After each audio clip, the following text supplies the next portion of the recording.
il Presidente Giuseppe Conte.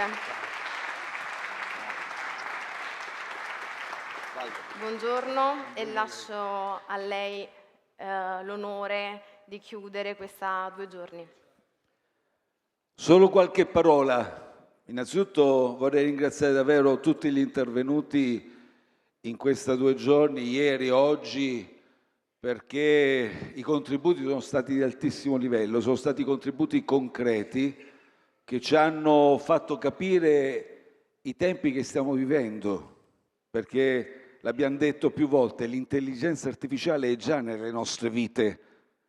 Solo dobbiamo essere consapevoli di quel che sta accadendo e soprattutto ci avete consentito, esperti, scienziati, operatori, imprenditori, di abbracciare insieme, gettare uno sguardo sul futuro. Il futuro non lo dobbiamo subire, il futuro non dobbiamo assolutamente, non deve vederci spettatori ai margini, dobbiamo tutti insieme costruirlo. Dobbiamo affrontarlo insieme, una grande sfida. È una grande sfida e qui oggi è partita un grande progetto che vuole abbracciare l'innovazione e la politica questo deve fare.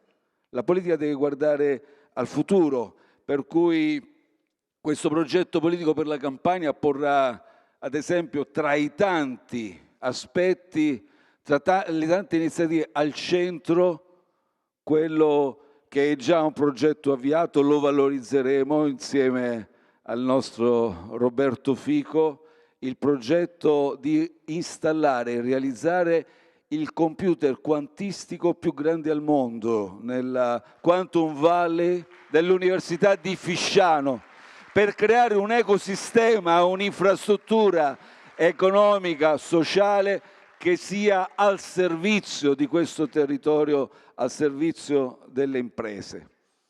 Delle volte mi viene chiesto, ma incontrandovi un po' in giro per i territori, anche qui in Campania, Presidente, che significa politica progressista, progetto progressista, una forza progressista? Lo ha deciso la nostra base. Abbiamo fatto una grande rivoluzione l'anno scorso e tutta la base è stata sollecitata a definire nuovi obiettivi strategici per il Movimento 5 Stelle. Ci siamo completamente rinnovati e la base ha deciso di autoqualificare il Movimento 5 Stelle come una forza progressista indipendente. Allora proviamo a declinarlo. Vuol dire che mentre di là c'è l'assistenzialismo per gruppi imprenditoriali amici, buttando via fuori dalla concorrenza tutti gli altri, e c'è l'assistenzialismo per i signori della guerra, le grandi lobby delle armi, le banche, per quanto riguarda le imprese energetiche che hanno accumulato extra profitti, di qua invece c'è una sana attenzione per valorizzare e rendere più competitive tutte le imprese del territorio, quelle che fanno economia reale, che creano valore senza quella speculazione finanziaria astratta e parassitaria. Forza progressista significa che mentre di là creano uno scudo, è successo l'altro giorno, addirittura per ministri responsabili di una truffa Covid, di qua invece noi lavoriamo per un progetto che abbia al centro l'etica pubblica, la legalità, perché i processi decisionali della politica devono essere trasparenti. Di là c'è chi ha distrutto Transizione 4.0 e voi imprenditori lo sapete. Funzionava benissimo, vi ha reso ancora più competitivi con tante agevolazioni fiscali, credito d'imposta. L'ha distrutta sotto un mondo, una montagna di scartoffie. Invece qui c'è chi lavora per l'intelligenza artificiale nella pubblica amministrazione, ne abbiamo parlato anche oggi. Stiamo lavorando perché possa offrire servizi sempre più efficienti, sempre più efficaci a beneficio delle imprese e anche dei cittadini. Di là c'è chi aumenta gli stipendi, Sì, ma ai ministri e ai sottosegretari. Di qua invece chi si preoccupa di rafforzare il welfare a beneficio del ceto medio impoverito e chi vuole assolutamente contrastare gli stipendi da fame, perché poi alla fine ci ritroviamo con un'economia che cala sempre più e calano anche i consumi e ci rimettiamo tutti. Di là c'è chi taglia alla sanità. Siamo al definanziamento storico per quanto riguarda la sanità. Qui invece c'è chi si interroga, promuove un'intelligenza artificiale per ridurre le liste d'attesa. C'è chi ha realizzato il record di investimenti in sanità portando la spesa al 7% del PIL e questi sono fatti. Di là c'è chi firma accordi andando in giro per il mondo, a Bruxelles, all'Aia, a Washington, firma accordi senza nessun mandato, senza nessun voto parlamentare, democratico, nessun voto, pensate, né nel Parlamento italiano né nel Parlamento europeo. Però sono accordi che ci impegnano, miliardi su miliardi, pensate solo quelli in sede NATO, 445 miliardi di spesa aggiuntiva militare. E questo significa tagliare sanità, innovazione, welfare, scuole, asili nido. Di qua invece c'è chi ha portato 209 miliardi per le scuole, per gli asili nido, per la sanità, soldi che purtroppo stanno sprecando. Di là c'è chi su Gaza è rimasto inerte, ha offerto una complicità incapace di strappare addirittura l'accordo sulla cooperazione militare, ancora in corso, ancora in via di attuazione. Di qua invece c'è una comunità sana che di fronte a una violazione così palese, sistematica, di fronte addirittura a un genocidio, ha detto da subito non in nostro nome. E abbiamo detto con forza non ci sentiamo rappresentati. Di qua c'è l'Italia migliore, ma non lo diciamo solo per noi. Lo diciamo oggi per tutti quei cittadini italiani e non solo. C'è la parte migliore del mondo perché c'è una flotta, pensate, un'armata, ma è disarmata. È la più grande, la più generosa, la più nobile armata disarmata che si sia vista nelle acque del Mediterraneo, che hanno visto tanti scontri, tante guerre, hanno visto tante battaglie, sono disarmati, hanno dei carichi certificati di generi alimentari, anche un po' di giocattoli, li vogliono portare a Gaza, hanno deciso di proseguire a dispetto di tutte le intimidazioni e di tutte le pressioni. Pensate un po' se il nostro governo quelle pressioni che ha rivolto a loro le avesse rivolte a Netanyahu. E Marco Croatti, il nostro senatore, è su questa flotta pacifica, disarmata, ricordiamolo a tutti e ricordiamolo ai giornalisti, ai mezzi di informazione, a chi in questione tenta di fare disinformazione. Non stanno andando nelle acque israeliane. Oggi sui giornali qualcuno vergognosamente sta scrivendo questo. Non stanno andando in acque israeliane, stanno andando in acque, sono in acque internazionali e andranno in acque palestinesi. Il blocco che vuole imporre Israele,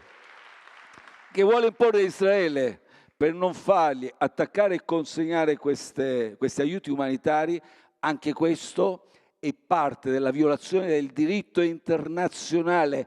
Israele, il governo Netanyahu ne dovrà rispondere anche di questo e non devono torcere un capello a questi nostri rappresentanti. Non devono torcere un capello. E io di qui dico al nostro governo, all'Unione Europea, svegliatevi, datevi da fare e assicurate la massima incolumità a tutti quanti. Marco, ci senti? Sì, ciao Giuseppe. Lo senti questo applauso? Grazie veramente a tutti, grazie.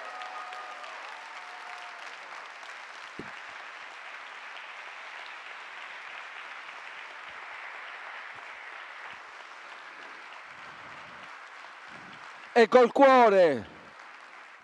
Grazie, Hai fatto una grazie a tutti, scelta veramente. personale, Marco, ma ci rappresenti tutti. Sì, lo so che siete tutti con me, la comunità del Movimento 5 Stelle è tutta quanta su questa barca, io l'ho detto dall'inizio, mi avete scritto in tanti e il vostro calore mi arriva tutti i giorni con tanti messaggi, con tanti contatti, mi arriva tutti i giorni il messaggio di tutti. Oltre a te Giuseppe che mi chiami tutti i giorni come mia mamma e Stefano. Oh, come tuo padre, dai. Come mio padre, no, mio padre non mi può più chiamare, però mia mamma mi chiama tutti i giorni e Stefano e Ricciardi che insomma mi hanno dato una grossa mano a fare questa riflessione. Li ringrazio tantissimo tutti quanti, veramente sono molto commosso anche dalla vicinanza della forza politica, ma sento veramente di rappresentare tutto il Movimento 5 Stelle in questo momento e ne sono sicuro. Marco, dacci qualche notizia concreta. Allora, siete ripartiti, vi siete allontanati adesso dalle... Oggi Giuseppe siamo a 450 miglia nautiche da Gaza. Siamo partiti ieri sera.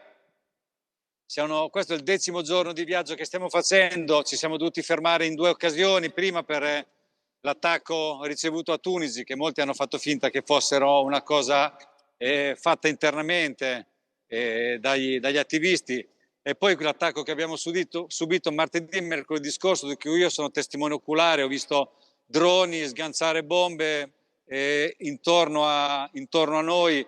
La mia imbarcazione ha ricevuto è stata colpita 3 volte 2 volte dalle granate stordenti e una volta ho visto proprio io e ho avvisato tutto l'equipaggio arrivare un drone a fibra ottica e schiantarsi contro la randa è questa vela alle mie spalle, la vela più importante, l'ha squarciata ed è caduta su di noi. Fortunatamente non ci siamo fatti male nessuno, però ovviamente stiamo viaggiando in maniera molto più ridotta con la nostra imbarcazione, perché non avendo l'ausilio della vela principale dobbiamo andare solo a motore, quindi siamo più lenti.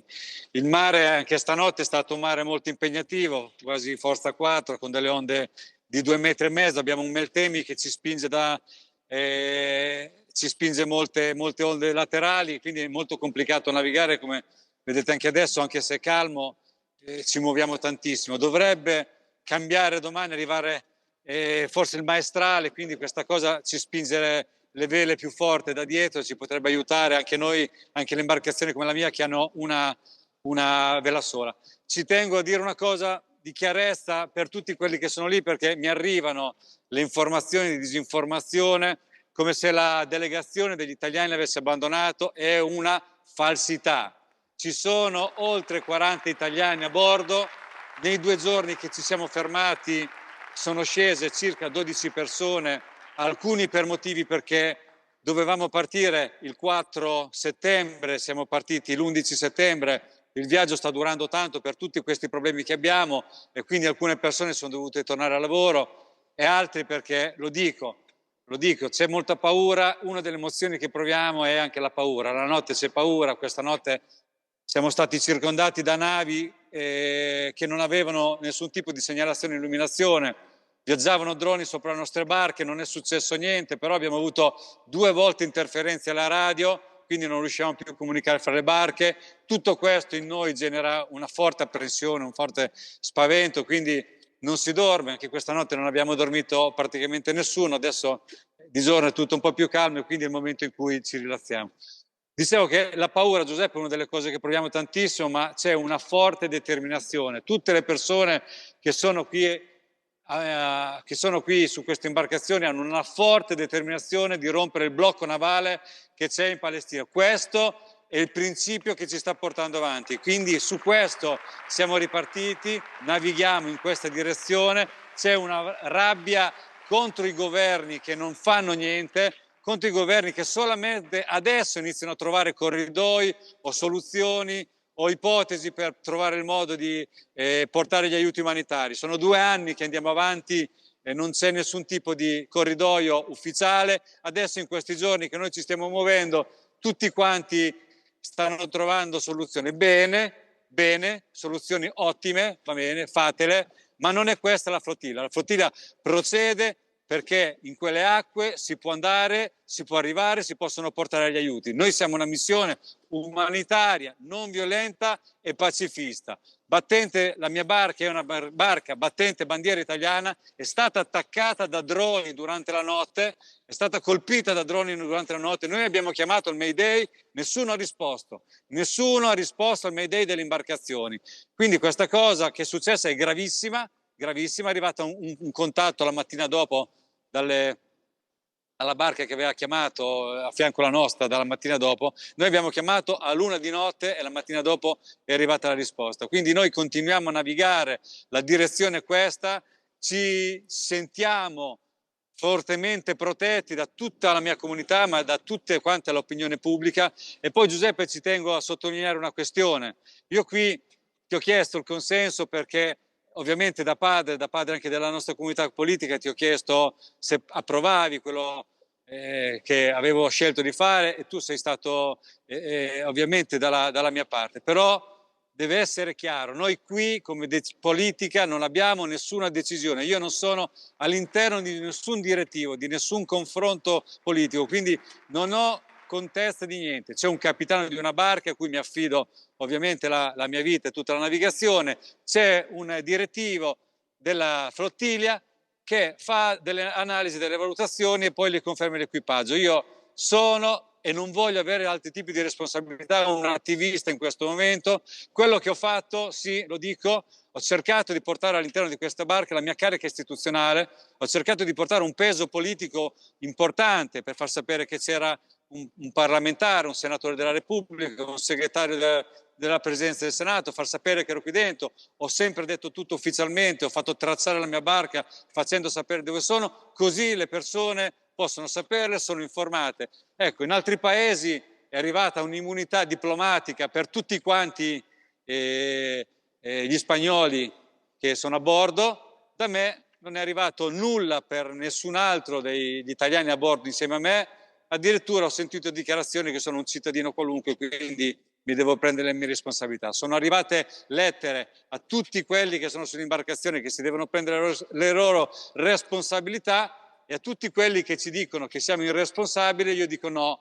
Noi ci stiamo prendendo delle responsabilità di stare dalla parte giusta, di portare degli aiuti a un popolo che sta soffrendo e di spostare l'attenzione dalla flottiglia a quello che succede a Gaza. È una violenza, è un genocidio, non possiamo più stare in silenzio. La politica ha fallito in questo momento e quindi dal basso i cittadini si sono attivati. E noi come movimento politico siamo sempre dalla parte di chi si attiva in maniera pacifica per aiutare la comunità, per aiutare il prossimo, perché nessuno deve rimanere indietro e tutti devono dare un contributo per aiutare questa causa. Quindi questo è il motivo per cui sono qua.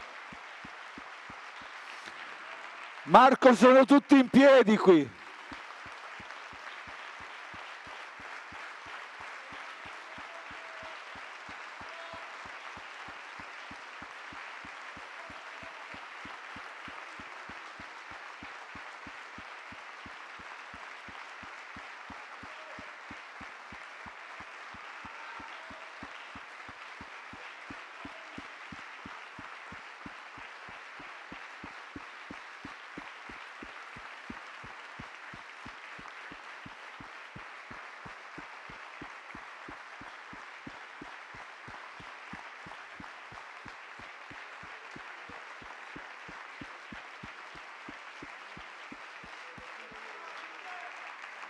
Marco, senti?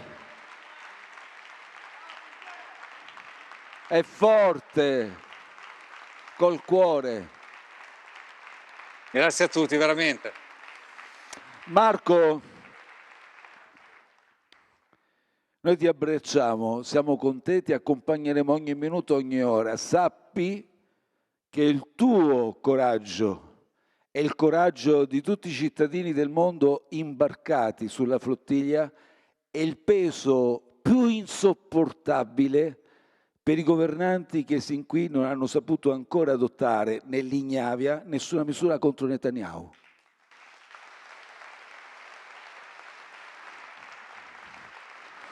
Un abbraccio. Ciao Marco, buon vento.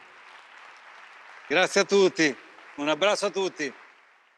Vai Roberto, dai!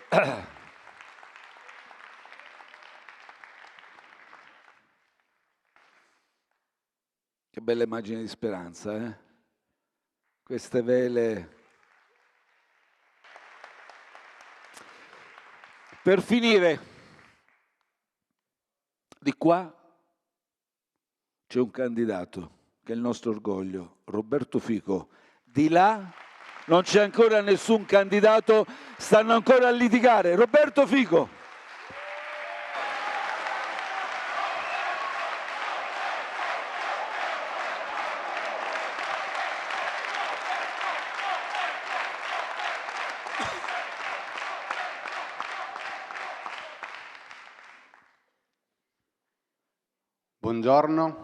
Buongiorno a tutti, buongiorno a tutte.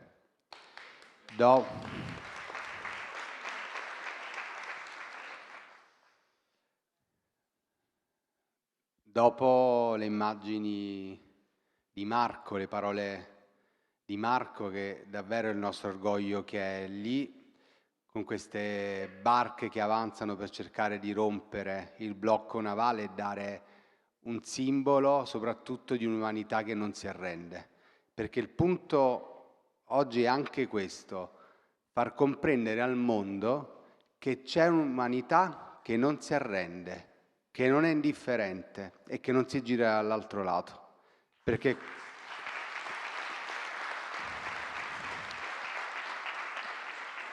a Gaza oggi c'è tutto il male del mondo. A Gaza oggi c'è la violazione di ogni principio democratico e di diritto internazionale.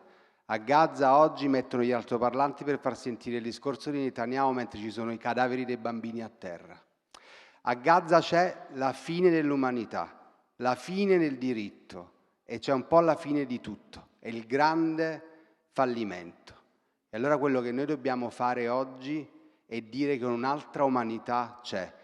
Un'umanità che combatte, che vuole costruire, che vuole resistere e che vuole provare a salvare fino all'ultimo bambino. Tutto quello che noi possiamo fare lo dobbiamo fare. Questo significa oggi la flottiglia, questo significa oggi quello che sta facendo Marco. E ascoltare questo silenzio dell'Unione Europea di fatto, ascoltare questo silenzio terribile, questa non azione del governo Meloni, del governo e della nostra Italia, noi ci sentiamo arrabbiati, ci sentiamo... non ci sono le parole per descrivere questa sorta di impotenza dove c'è un Parlamento e c'è un governo che ha una maggioranza che non agisce su niente, complice totale di Netanyahu, e solo nelle ultime ore ha iniziato a dire qualche tiepida parola, e quindi per noi questo non è accettabile. Come Movimento 5 Stelle lotteremo fino alla fine in Parlamento per far cambiare rotta a questo governo, e se questo governo non cambierà rotta, chiaramente a breve sarà sostituito da un'altra maggioranza.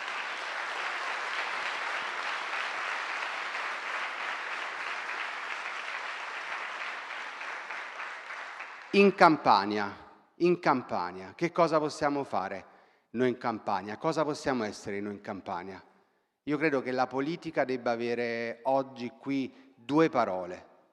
La parola è umiltà, umiltà nell'ascolto, umiltà nel recepire quello che veramente accade sui territori, umiltà di ascoltare le associazioni, i comitati, i tanti partiti politici, espressioni civiche, e non solo l'entourage attorno, non solo credere alle persone che in qualche modo sono attorno a te, ma bisogna aprirsi e fare una vera politica partecipata. E per fare una politica partecipata che arrivi dai territori ci vuole umiltà. Però nello stesso tempo c'è un'altra parola importante che deve avere la politica, che è quella dell'ambizione. L'ambizione di fare delle cose importanti, l'ambizione di dire che il mondo sta cambiando, in questo cambiamento non ci devono rimettere le persone più deboli, le persone più fragili, le persone più umili del nostro territorio, ma tutti devono essere compresi e tutelati all'interno di questo cambiamento. E l'ambizione di un lavoro di qualità, l'ambizione di avere un reddito giusto, l'ambizione di poter bonificare laddove si è inquinato, l'ambizione di poter dire che le persone possono essere aiutate, l'ambizione di avere una grande sanità pubblica, l'ambizione di avere una grande medicina territoriale, l'ambizione di avere un mare balneabile ovunque, l'ambizione di avere grandi servizi pubblici, l'ambizione di avere un sentimento dei servizi veri rispetto al bene comune che trattiamo qua da 2 giorni, perché l'intelligenza artificiale è applicata al bene comune ed è quello che oggi noi vogliamo realizzare, vogliamo fare, vogliamo essere. Il bene comune è il rafforzamento di tutto quello che appartiene al cosiddetto popolo, alla popolazione, che è nostro, che nessun altro si può prendere. E allora quando parliamo di acqua è chiaro che deve rimanere nelle mani pubbliche assolutamente, è chiaro che noi vogliamo la spiaggia pubblica dove possiamo fare un bagno, perché è diritto di tutti poter fare un bagno gratuitamente, senza dover spendere per una famiglia 200 euro al giorno. È giusto o no parlare di beni comuni? Ed è giusto parlare di intelligenza artificiale, perché possiamo dire quello che vogliamo, ma il mondo che sta arrivando e che è arrivato è questo. E allora è un mondo che noi, come in questi 2 giorni, dobbiamo comprendere con tantissime realtà, con le realtà imprenditoriali, le realtà dei cittadini, le realtà delle pubbliche amministrazioni, per poterlo gestire al meglio e non subirlo. E se non lo gestiamo e non lo subiamo e lo organizziamo a sistema come si deve, ne beneficeremo tutti. Ne beneficeremo nell'applicazione alla sanità, ne beneficeremo nell'applicazione col mondo del lavoro, ne beneficeremo col mondo dei trasporti, perché con le grandi competenze e le alte tecnologie noi possiamo riuscire ad arrivare ad aiutare tutte le persone a garantire dei servizi importanti. E questi sono tra gli investimenti principali che dovremo fare in Regione, che dovremo realizzare e che dovremo dare alle persone.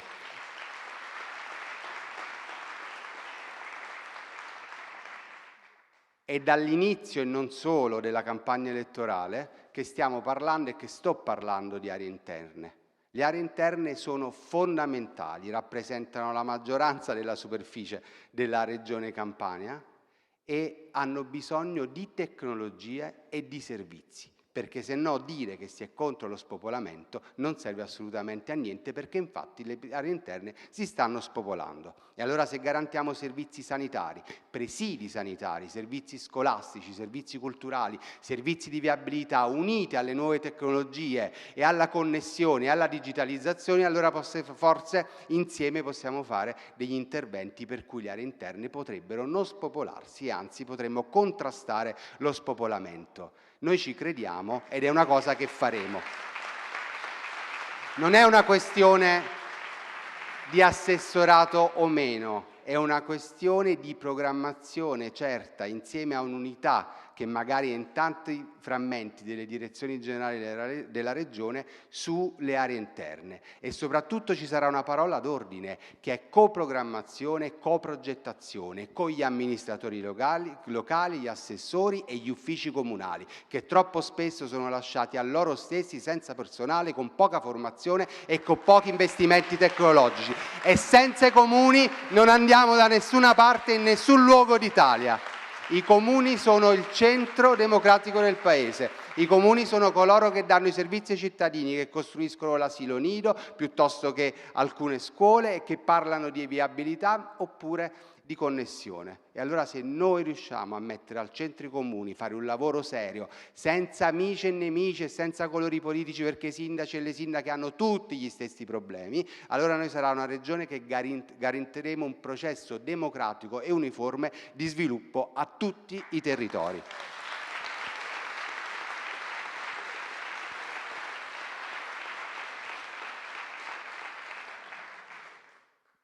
Già ne abbiamo parlato un po', però uno dei punti fondamentali è il diritto alla salute.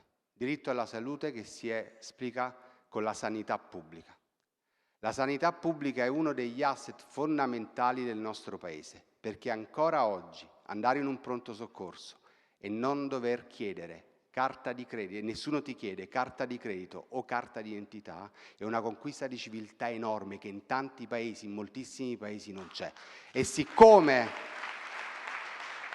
questa destra, al di là di quello che dice la Meloni, la sta definanziando la sanità e i suoi uomini stanno mandando avanti la sanità esclusivamente privata, noi in questa regione faremo in modo sostanziale esattamente l'opposto di quello che sta facendo il governo nazionale, perché la sanità pubblica è un diritto costituzionale e va difesa fino in fondo e lo faremo senza se e senza ma.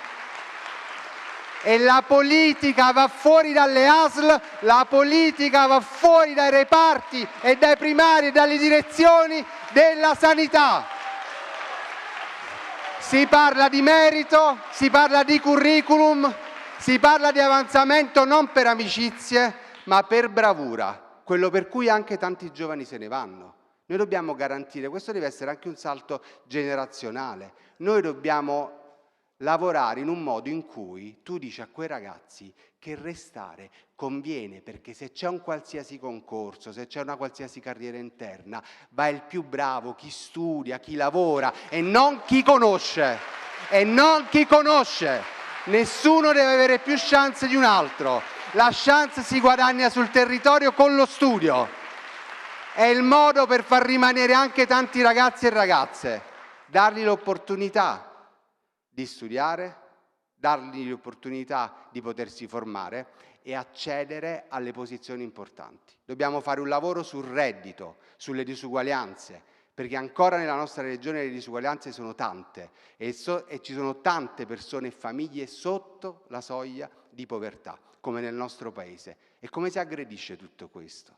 Cercando dei percorsi formativi importanti, cercando un patto nuovo con le imprese del territorio, dove il business sia business legittimo, ma che sia anche corrispondente a un valore sociale, a un valore territoriale, perché l'impresa fatta con business che rappresenti anche un valore territoriale, sociale, è l'impresa migliore del mondo. E questo con la Regione e con tutti gli enti possiamo fare un lavoro eccezionale. È una sorta di nuovo patto sociale anche con le imprese, che sono al centro della possibilità di un lavoro e di un reddito di qualità. Ci sono grandi comparti in Campania come l'aerospazio, come il tecnologico che si sta sviluppando e noi dobbiamo garantire che continuino a svilupparsi con un lavoro comune, importante e sano e dove i ragazzi e le ragazze, le nostre, si possano sentire partecipi.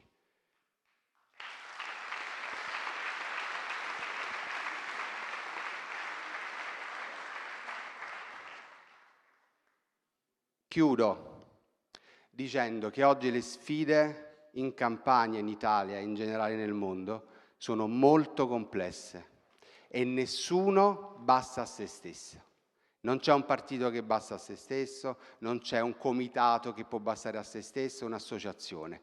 Noi dobbiamo riuscire a far sì che tutto quello che noi abbiamo, tutto quello che noi siamo, tutto quello che noi programmiamo sia la sintesi più avanzata di un ragionamento complessivo che tanti cittadini e cittadine insieme fanno, perché l'unico modo per riuscire a gestire davvero il futuro e organizzare nel migliore dei modi il presente. E se lo facciamo insieme, partecipando con coraggio, con forza, anche discutendo, ma con grande dignità di una politica rinnovata, io credo che possiamo andare lontano e la Campania può essere un momento importante per cui si va lontani e si inizia anche ad avvisare di sfratto il governo Meloni. Grazie a tutti e a tutte.